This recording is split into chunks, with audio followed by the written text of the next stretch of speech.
Majama, iko hivi, unachekia watu wawili wapo hivi, hao ndio wanafanya hii Kenya kuna kazi, unaona? Ni hao wawili plus 99 others. The first one ni Atuli, umse ako hapa juu. Wa pili ni huyu, Chief Government Pathologist, Johansen Oduor. Unachekia watu wawili, wamekuwa wakifanya the same thing. Since nizaliwe tangu 21st century ianze, sai we are almost on the quarter, tushamalizana na the quarter of the 21st century and they are still working on the same nini. Huyu ameishi kukuwa chief, ameishi kukuwa secretary general wa KOTU the whole of Africa. Afu huyu amekuwa chief government pathologist tangu nizaliwe hadi leo manze.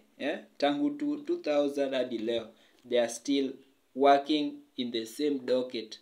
Unaona, like mimi nashangaa.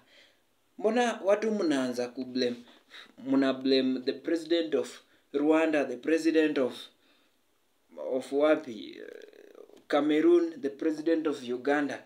Iti wameka kwa nini the whole those freaking years, unaona? Wameka kwa uongozi all those years. Hii Kenya pia kuna yenye wameka kwa hiyo uongozi for all those years. Tofauti yao na nini tu na Yoweri Museveni hakuna tofauti. Mazee hawa watu wanafaa retire, they go and eat their pension. Sisi vijana wadogo we replace them and we work. We need fresh minds, you know.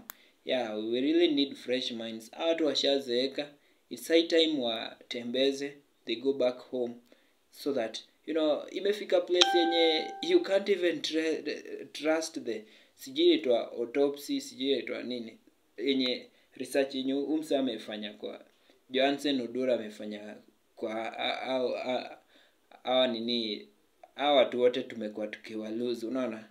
Juu manze, he's already old manze, ni mtu amechoka.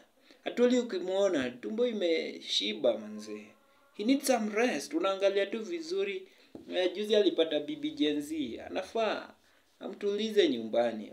He should not be running around, should chill and rest and let us work. Nona, manze, that's what we are fighting for.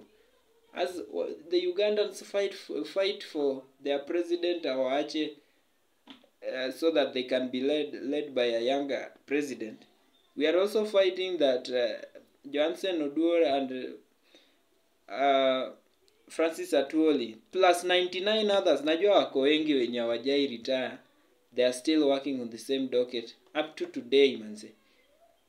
Wa retire, unaona? Ukiangalia Johansen Oduor, ni kama watu wote wamepita kwa mkono wake. Way back in 2007, post election violence, wenye those people we lost those times walipitia on the hands of this same man, unaona? Lee funeral home ni kama tu imezoea umse. Anytime wamepata new body, Johansen Oduor anafuata hapo mbio, unaona? He has always been there ever since Lee funeral home ilikuwa imejengwa. So we need more fresh minds. We need the old should now rest. Yeah, with due respect, the old should now rest.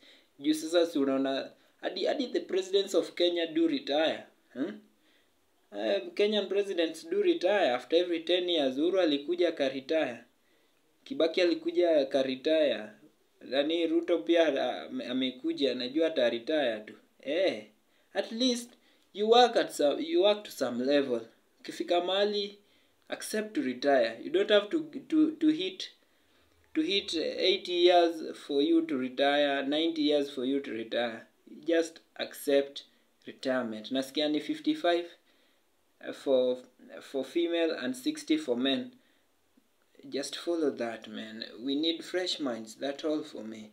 That's what I'm fighting for now. Yeah.